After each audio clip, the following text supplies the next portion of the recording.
Bandimiel loba nzam na biso alobi à moi la vengeance et la rétribution.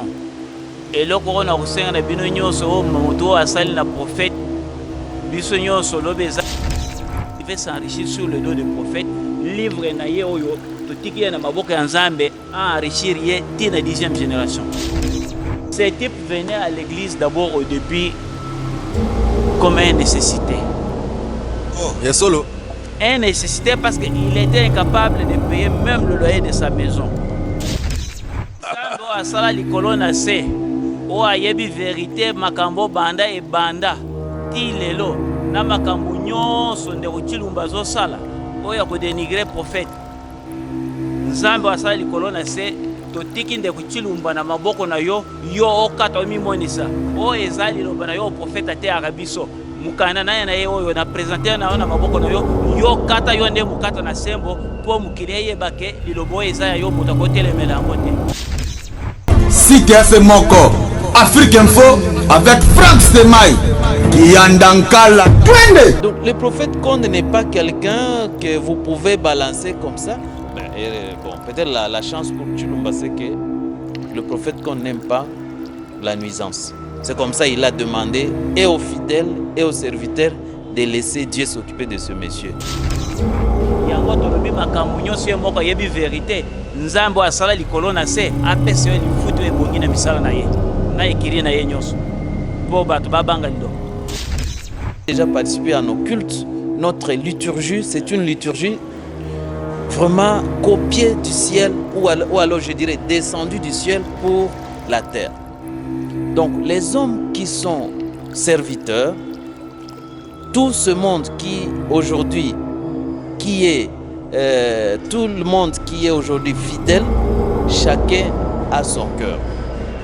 S'il y a de ceux-là qui peuvent chercher à nuire à la vie du prophète, à sa réputation, à la réputation de l'église, en tout cas c'est déplorable. Photo eza ya loba, mais contenu a développé un rapport na loba te. A été photo ya loba, a développé Rwanda, a développé Zaïre, biloko ya zolo belanakati. Et ça n'a rapport na loba te. Mais qui a autorisé la publication verdissage à livre nani muto autorisé qui? Bana King, Bana Dar es Salaam, Bana Poto, Bana Mokil Mobimba, CTF Moko, Afrique Info avec Franck Stemai qui Yandankala.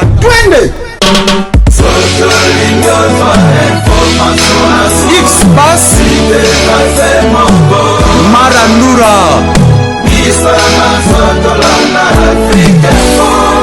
Franck Stemai Amel Ibota Amel Banimnankola Amel Babula Mina Yahweh Mboka Mbappé monde entier vous Rolanda aime le serviteur Nabino frère Pegin Sasa journaliste Nabino église de Bananzambe kasi le lot aux exclusivité mondiale ya Royambela Bino ingénieur Kingombe Musuyu Azali parmi ma cadre ya église de Bananzambe qui Royambela Bino pe révérend Nelson Walemba Azali administrateur délégué de l'église de Bananzambe Trosola Maramotali Neko Paulin Delix Chilumba Oyo Azali ko continuer ko finga pe ko bamabe pour sa grandeur spirituelle le prophète Conde Paul Dominique descendant d'Abraham, d'Isaac et de Jacob, le collaborateur direct de Jésus-Christ, l'envoyé spécial de lui-même, le Dieu et le Père.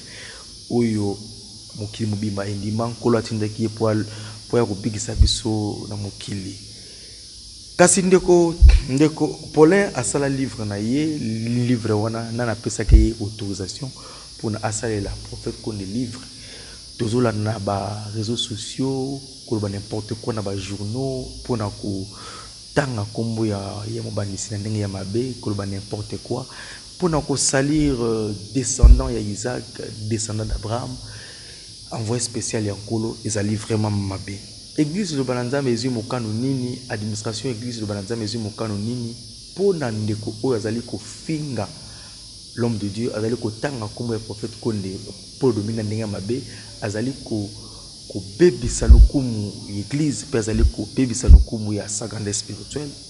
Église de Bananzambe est décidé nini église de Bananzambe esali nini toyambela bino ba cadre église de Bananzambe puis quelques micro baladeurs ya bandimi belé oyo bazala qui mécontent na makambo parce que ozali maloba ya suka oyo tokoyamba ba cadre église Lubanzambe parce que depuis là église non réagissate église Lubanzambe depuis ndeko Paulin de Luxe Chilumba abandaki ko finga prophète alors n'importe quoi église Lubanzambe eloba elokote prophète ko ne Paul Dominique aloba elokote l'homme de Dieu a ordonné qui attend mutu à répondre yete pour yazali papa na basumuki na batonyonso oyo bazali na mokili kasi administration église Lubanzambe pe ba responsable ba cadre église Lubanzambe batikaki maboko te nini balobaki pona maemanso oyo ndeko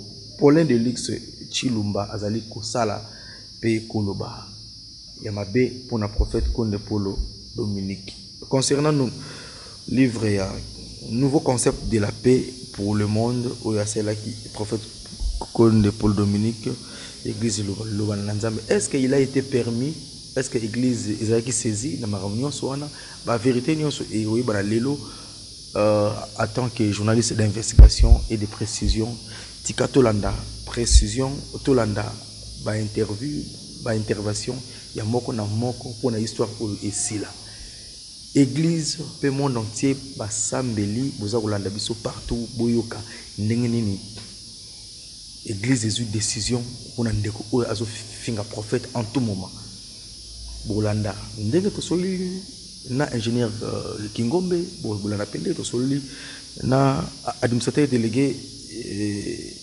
église Lubanzambe na bande comme sous-pe oyo réalisation ekosunga biso bolanda ngona bokebi vraiment tika kolo kimia na ye eikana na mabota na bino avec sa grandeur spirituelle le prophète Konde Paul Dominique grand chevalier de la paix sa grandeur spirituelle le descendant d'Abraham, d'Isaac et de Jacob, le collaborateur direct de Jésus-Christ, l'envoyé de lui-même, le Dieu créateur. Boulana ba élément en image, réalisation et on propose du Soboé. Amen les bota.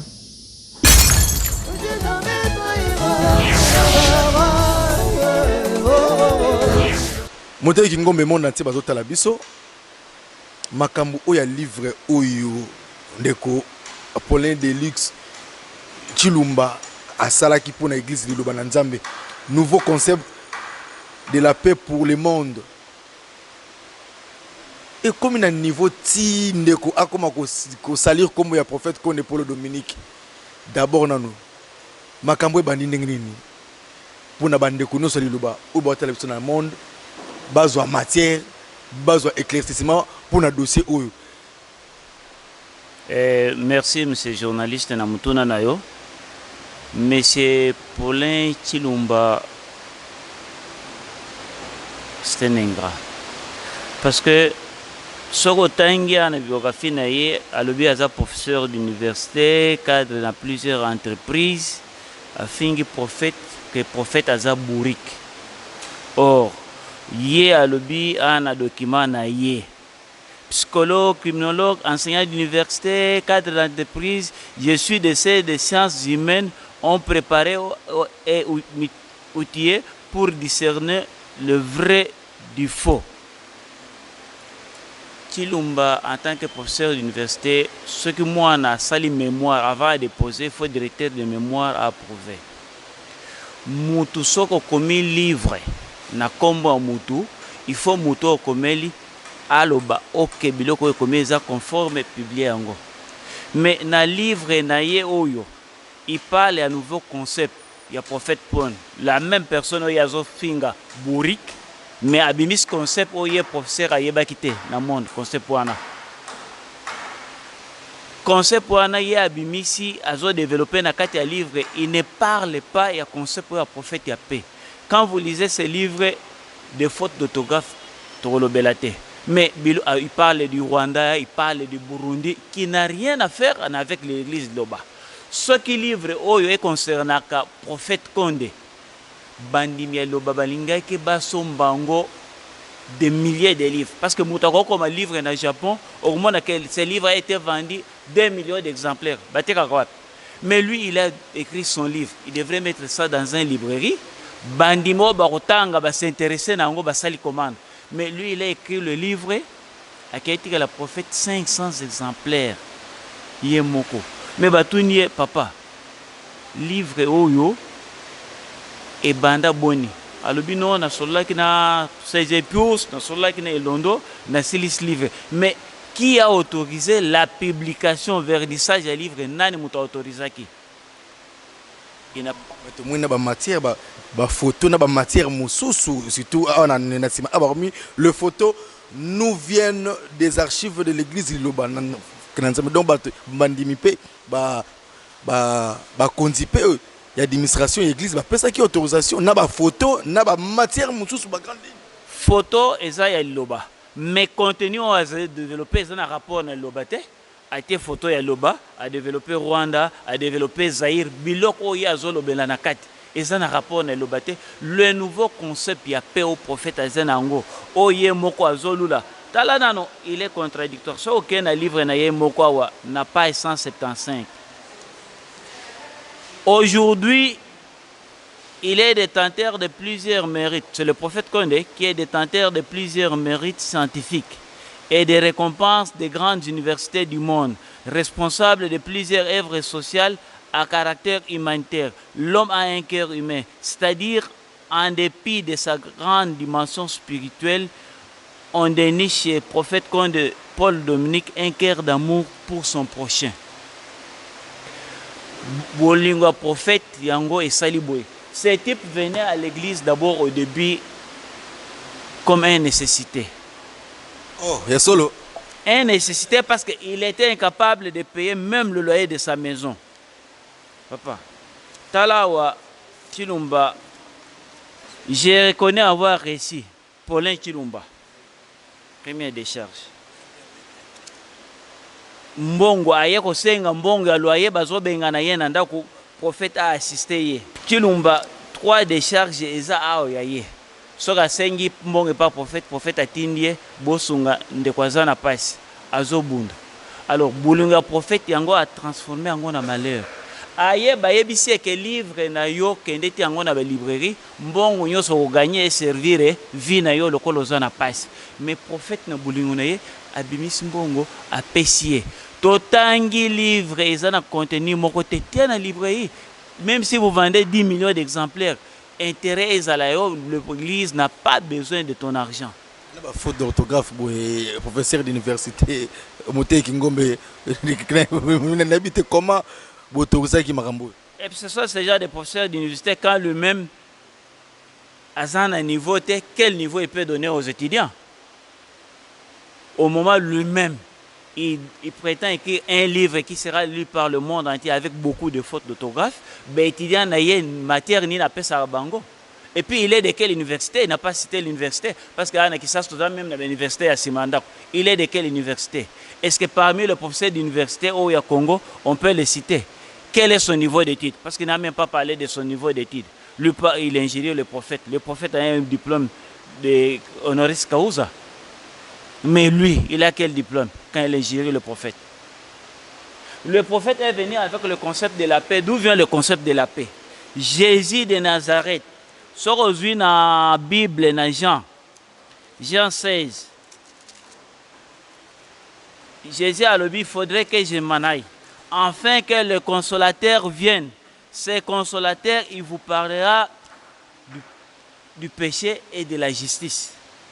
Consolateur aïe. Est-ce que Banda Moukilezalaki Batubayeba que paix? Parce que lui-même, quand il développe dans son livre, d'où vient les querelles?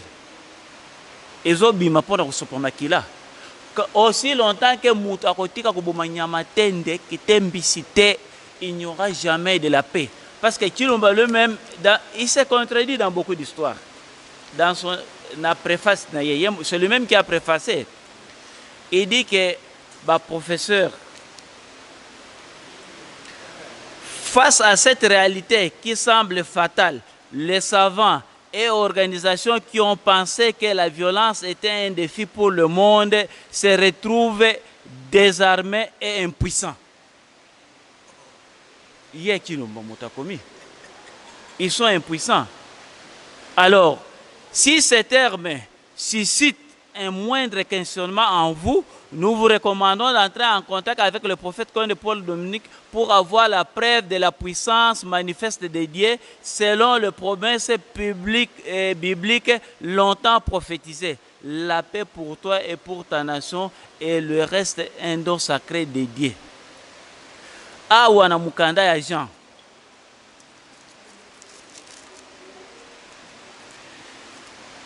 Jean 16.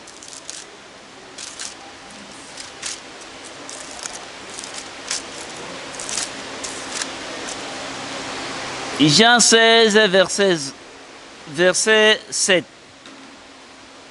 Cependant, je vous l'ai dit en vérité, il est davantage pour que je m'en aille, car si je ne m'en vais pas, le consolateur ne viendra pas vers vous, mais je m'en vais, je vous l'enverrai. Quand il sera venu, il convaincra le monde en ce qui concerne le péché, la justice et le jugement. Quand le consolateur viendra, quel péché? Dans le 10 commandements, nous avons un seul péché. C'est le 5e péché. Ne tuez pas. Qu'est-ce que Dieu a demandé de ne pas tuer? C'est-à-dire, tout ce qui respire, vous n'avez pas le droit de tuer. La ville a la forme d'un carré, les 4 côtés étaient égaux. C'est-à-dire, Mbisi forme le carré. Tous nous sommes égaux devant.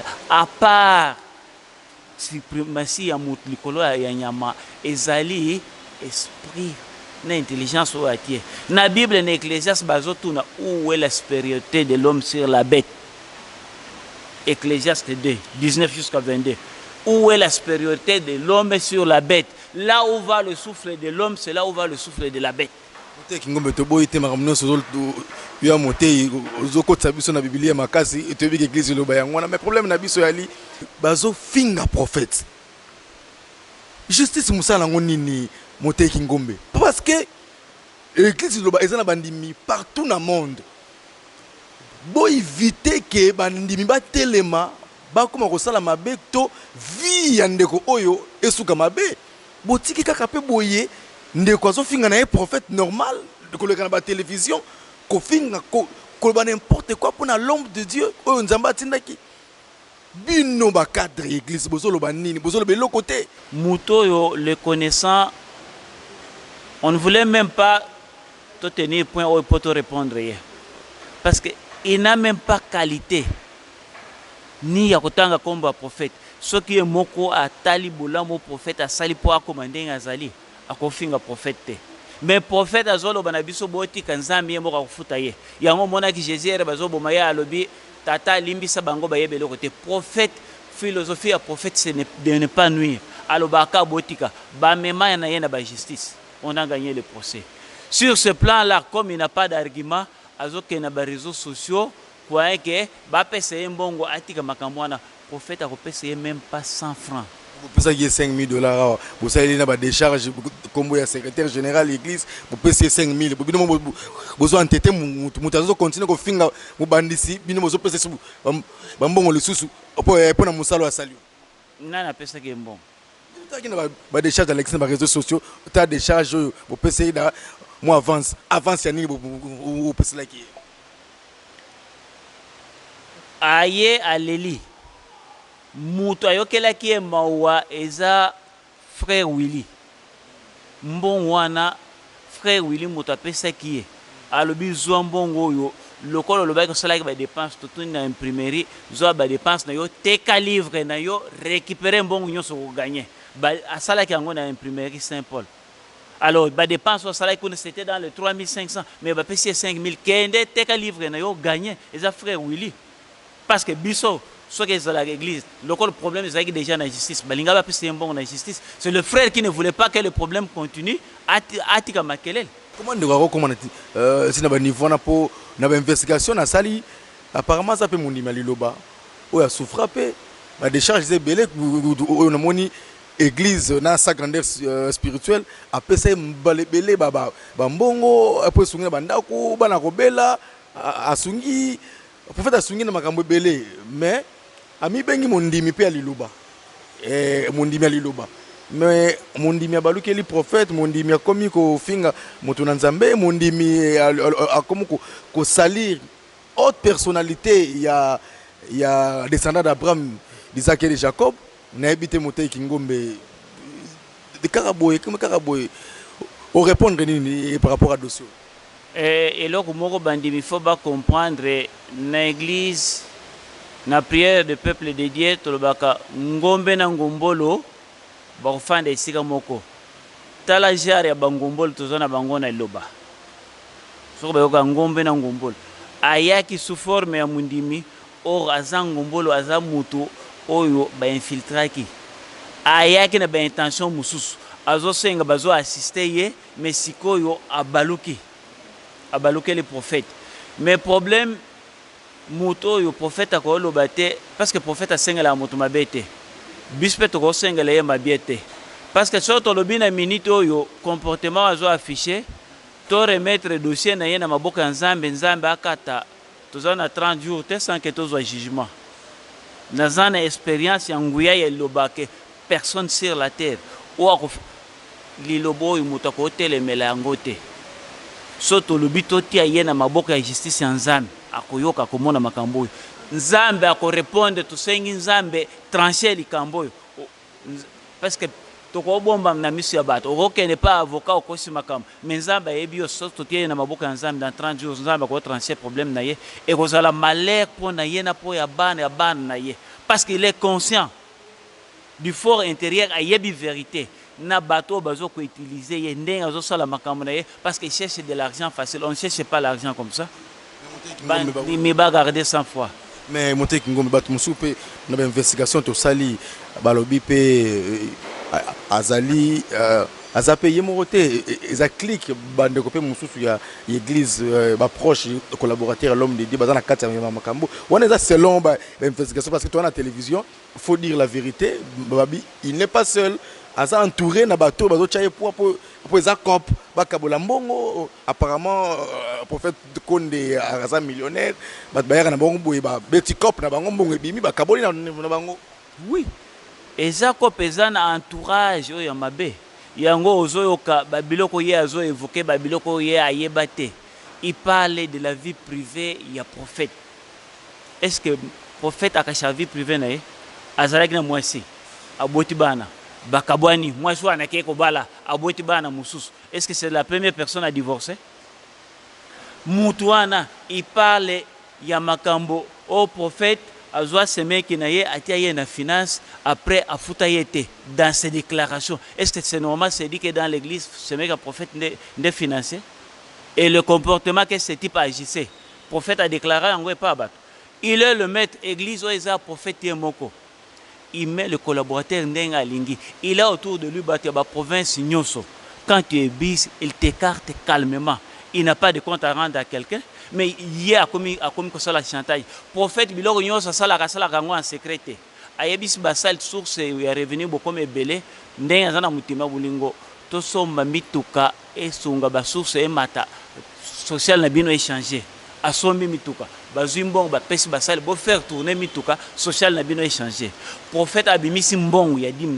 na offrande asombi barge apesi basali alobi bo tourner mbongo wana échanger bino na social na bino échanger prophète na église ake banda la charité bien ordonnée commence par soi-même ake kotonga école na kati ya zamba na mboko ya telema parce que yebi souffrance ya bana otanga kilonga combien un prophète banana que une école na 12 km yango akoka kotanga te mais aketi la ban wana école dans la forêt bema jezali conditionné quel genre d'école et puis baba au prophète a tient une école wana na ville qui ça c'est école moko te ezana baba wana même na Congo ça to rolo BRDC aucune école primaire ezana genre baba au prophète a tient kuna il a montré d'abord l'amour là-bas il doit continuer avec ses œuvres sociales papa mais biloko au prophète a sala bomba ka eloko te mais quand lui s'acharne sur ça prophète a somba barge prophète barge wana ezana komba prophète apesa basal eza géré na district ya Lukunga 3 camions eza géré na 3 autres districts pour na social na bango mais où est le mal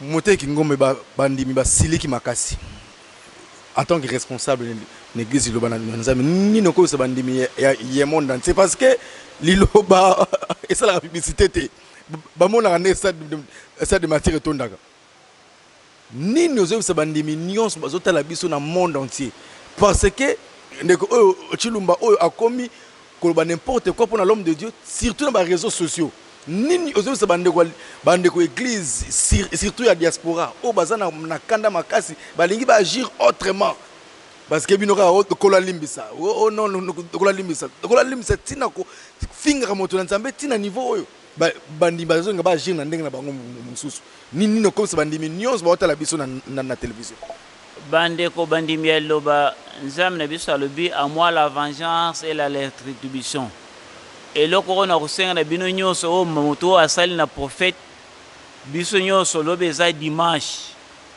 tokota baeglise eza dimanche tokozala le 10 la semaine du 11 au 18 totika mundeko oyo na maboko ya nzambe nzambe atranché justice te nini te prière mundimi nyonso aloba parce que Jésus bafinga andima prophète bafinga kaye mais oh c'est trop totika ye na maboko ya nzambe nzambe atranché apesa ye lifuti na ye oyo ebongi na misala na ye. Est-ce que vous changez maloba te pour maloba c'est très ils profond makasi c'est vraiment spirituel motengi ngombe ni su bible lisusu nzambe oyo asala likolo na se oyo ayebi vérité makambo banda ebanda ti lelo na makambo nyonso ndeko Chilumba azosala oyo akodenigre prophète nzambe oyo asala likolo na se totiki ndeko Chilumba na maboko na yo yo okata omimonisa oyo eza liloba na yo prophète ateyaka biso mukanda na ye na ye oyo na présente na yo na maboko na yo yo kata yo nde mukata na sembo mpo mokili eyeba ke liloba oyo eza ya yo moto akotelemela yango te tokomi na suka vraiment yo te moteki ngombe solika makobakisa so ezali ndeko na biso Paulin nayebi te solelo asengi pardon aye bolimbisa mino kaye po déjà prophète alimbisaka nayeka bolimbisa kaka ti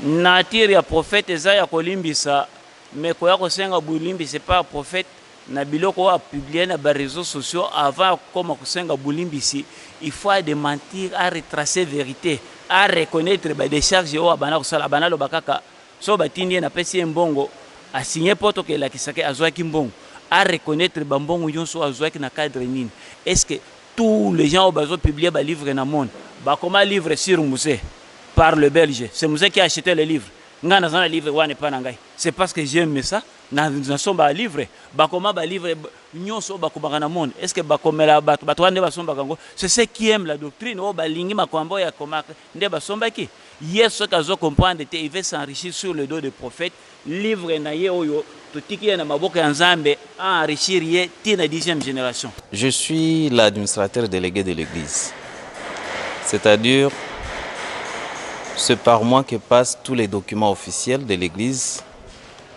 pour que ça soit, disons, notifié ou notarié officiellement comme un document authentique de l'église. Ça doit passer par mon bureau. Personnellement, j'ai reçu M. Chilumba dans mon bureau de Bongolo avec un manuscrit. Je me rappelle, c'était le 7 novembre 2016. Il avait des manuscrits de son livre. Il m'a dit qu'il venait de chez Prophète. J'ai appelé les services du protocole. Le protocole a confirmé. Mais là où il y a le problème aujourd'hui, et c'est ce qui m'inquiète, je me demande vraiment de quel genre de professeur il est. Ça, vraiment, je me pose cette question. Quand il a remis le manuscrit chez nous, la procédure veut que je puisse lire le manuscrit et je puisse notifier avec une note technique les prophètes que le manuscrit est authentique à notre doctrine. Mais la procédure veut aussi que je puisse signer une décharge s'il s'agit d'un document, on appelle ça accusé de réception. Alors, je fais une note pour accuser de réception du manuscrit. Mais Chilumba aujourd'hui ne peut pas nous prouver, nous, Église Liloba, que nous avons authentifié son livre. Ni l'administration, ni le prophète. Puisque depuis que les manuscrits étaient venus, on a fini la lecture et nous avons constaté que les livres n'avaient pas une convergence avec la doctrine. Alors, nous avons estimé que c'est un livre qui ne nous concerne pas. Et pendant que la procédure administrative, c'est-à-dire que nous puissions notifier aux messieurs que non, votre livre, si vous voulez écrire pour les prophètes, voilà ce qu'il faut écrire, ce que vous avez écrit, c'est votre science. Pendant qu'on était dans la procédure, nous étions surpris de constater que le livre est publié. Voilà pourquoi moi, au nom de l'Église Iloba et des compétences qui sont les miennes au niveau de l'Église, des compétences juridico-administratives et religieuses, ces livres ne concernent pas l'Iloba.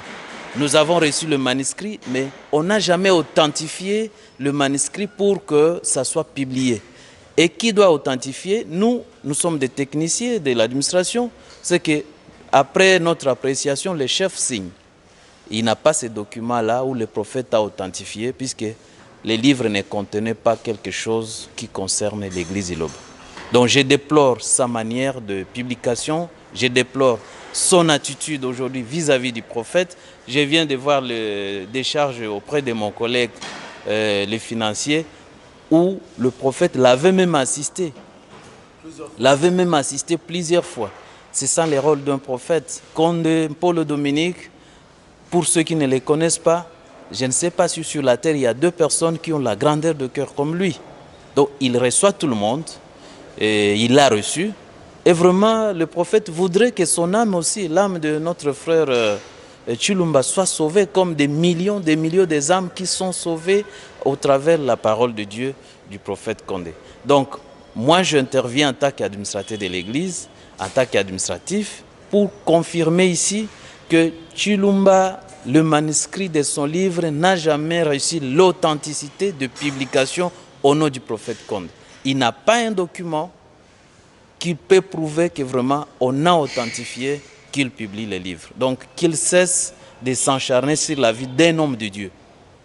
Vraiment, c'est trop dangereux. Moi, je suis né dans une famille protestante.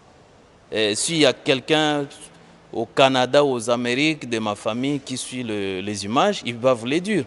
Je suis né dans une famille de la haute hiérarchie de l'église protestante. Mais aujourd'hui, je suis serviteur à l'église Iloba. C'est puisque j'ai découvert la vérité. Et j'ai des témoignages pour lesquels je peux dire à M. Chilumba, vraiment, s'il a l'esprit de Dieu dans lui, qu'il puisse se remettre à la raison. C'est-à-dire qu'il doit demander pardon auprès du prophète. Sinon, il est en train de jouer avec Dieu. Et de mentir aussi. Oui, il doit démentir. Il doit démentir puisqu'il n'a pas un document qui authentifie que le livre doit être publié pour le prophète ou au nom du prophète. Et comme disaient les financiers, moi, je suis du monde universitaire. Tu ne peux pas publier un livre ou un document en faveur de quelqu'un sans avoir son aval. Le prophète n'a jamais signé une note où il dit « j'autorise monsieur tel de publier un livre sur moi ». Non. Sinon, au niveau de l'administration, nous avons des documents. Nous sommes allés à Mbatalong, au village du prophète, pour recueillir les éléments et nous préparons, je peux appeler ça une Bible de l'Église, l'Iloba. Puisque Condé, il a révélé le péché originel, un péché qui a fait couler d'encre et de salive des millions d'années dans le monde religieux. Maintenant, aujourd'hui, on ne peut pas souhaiter que quelqu'un qui ne maîtrise pas notre doctrine soit la personne qui va publier un livre sur le prophète. Il n'a jamais eu de documents. Je ne sais pas si dans le livre de M. Chilumba, je n'ai pas eu le temps de jeter un coup d'œil, je ne sais pas s'il a vraiment de preuves matérielles, si la documentation que nous avons, puisque l'Église est très organisée, nous avons des documents écrits, des textes écrits, des manuscrits écrits sur le prophète que nous-mêmes nous avons documentés. Nous avons des images, des vidéos. Nous avons même aujourd'hui, nous sommes dans la procédure de prendre des exhortations des VHF pour les numériser. Donc le prophète Condé n'est pas quelqu'un que vous pouvez balancer comme ça. bon, peut-être la chance pour Chilumba, c'est que le prophète qu'on n'aime pas la nuisance. C'est comme ça qu'il a demandé et aux fidèles et aux serviteurs de laisser Dieu s'occuper de ce monsieur. Il ne répond pas à tous les injures et les diffamations faites par Chilumba, il laisse tomber. Mais le mot de la fin pour moi, au niveau de l'administration centrale, où je suis vraiment cadre, et je vous annonce que moi je suis l'administrateur délégué de l'église, c'est-à-dire un document qui doit sortir dehors avant que ce document soit authentifié, il faut que ça soit enregistré chez moi. Nous avons reçu le manuscrit était hors série, c'est-à-dire ça ne concernait pas l'Iloba, et on n'a pas notifié à Chilumba de publier quelque chose sur les chefs spirituels de l'église d'Iloba Nazam. Oui, vous savez, l'église Iloba est née de la pensée de Dieu au travers d'un homme. Et cette pensée de Dieu au travers d'un homme, l'homme c'est le prophète Paul Dominique. Comme Moïse, quand il devait faire l'œuvre du Seigneur, il s'est fait entourer d'une équipe, puisqu'il ne peut pas être aujourd'hui à Luanda, en Afrique du Sud, aux États-Unis lui-même. Donc, il a une équipe et l'équipe est devenue vraiment gosto, comme on dit dans les jargons. Bon, le cœur de chacun, personne ne peut savoir ce que tu penses, ce que moi je pense. Mais au moins, il y a une chose, nous avons une doctrine, nous avons une ligne de conduite. Nous avons notre doctrine qui est une doctrine parfaite et nous l'appelons la saine doctrine. C'est-à-dire une doctrine qui n'a pas de tâches, qui n'a pas de copies sur la terre. Notre liturgie, vous avez déjà participé à nos cultes, notre liturgie, c'est une liturgie vraiment copiée du ciel ou alors je dirais descendue du ciel pour la terre. Donc les hommes qui sont serviteurs, tout ce monde qui aujourd'hui, tout le monde qui est aujourd'hui fidèle, chacun a son cœur. S'il y a de ceux-là qui peuvent chercher à nuire à la vie du prophète, à sa réputation, à la réputation de l'Église, en tout cas c'est déplorable. Les accusations, là où il y a les gens, ça ne manque pas. Mais moi, je sais que le Dieu du prophète Condé fera que ce gens qui font du n'importe quoi soient dénichés. Et nous ne cessons de prier notre Dieu pour qu'il puisse s'occuper de ces rongeurs. Moi, je les appelle les rongeurs. Vous savez, l'église Loba, dans son organisation administrative, ce que les serviteurs dédiés sont pris en charge à 100%, y compris leurs familles. On vous donne une invitation pour l'Afrique du Sud, vous voyagez, après 3 jours, l'église vous envoie votre famille en bonne et due forme. Et on demande des visas pour ta femme, pour tes enfants. Ce ne sont pas toutes les églises qui prennent en charge leurs serviteurs comme l'Iloba. Et si vous êtes dans une telle organisation religieuse où on vous prend en charge avec votre famille et vous essayez de nuire à la vie du chef spirituel ou à sa réputation, à la réputation de l'église, alors une telle personne, vraiment, elle sera malheureuse. Donc, les accusations, s'il y en a, les gens doivent comprendre qu'à Kinshasa, nous sommes plus de 1000 serviteurs. Là où il y a 1000 âmes, il y a aussi 1000 pensées. Mais l'idéologie, si on était dans les jargons universitaires ou politiques, l'idéologie ou la pensée de l'Iloba, elle est unique. Elle est une pensée spirituelle d'amour, de justice et de réconciliation, la réconciliation qui amène la paix. C'est ça, le socle même de la doctrine de l'Iloba. Donc ces accusations-là, bon, c'est déplorable, mais j'en profite de votre micro pour exhorter ceux-là que je peux considérer comme de brebis égarées de se remettre. bafilme baimage basignature na ye oyo polin kidoma mbongo oyo azwa motif na yango nini eza lisungi incapable de payer même son propre loyer prophète azosunga ye azoya sapato ekatani ye fo botina mwana ake ebambela ye sapato mpo azonga ndako badecharge yango babanda sunga ye na mbongo Ils m'ont pas témoigné. Mais il parle de monter mes prophètes, le cœur humain est prophète dans son livre. Mais les lois à balokelier. Yango tolobi makamunyo si moko yebi vérité. Nzambo asala likolo na se apese li futu e bongi na misala na ye. Na ekiri na ye nyonso. Po bato babanga lilo. Merci Tokomi Nasuka. Tukutana bino mbaleza koya. Topesi merci beaucoup na sa grandeur spirituelle.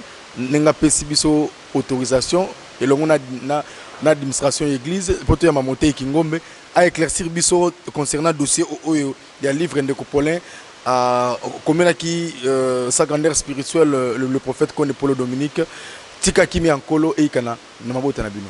Merci. Bana King, Bana Dar es Salaam, Bana Poto, Bana Mokil Mobimba, CTF Moko, Afrique Info avec Franck Stemai, Kiandankala, Twende. X-Bass,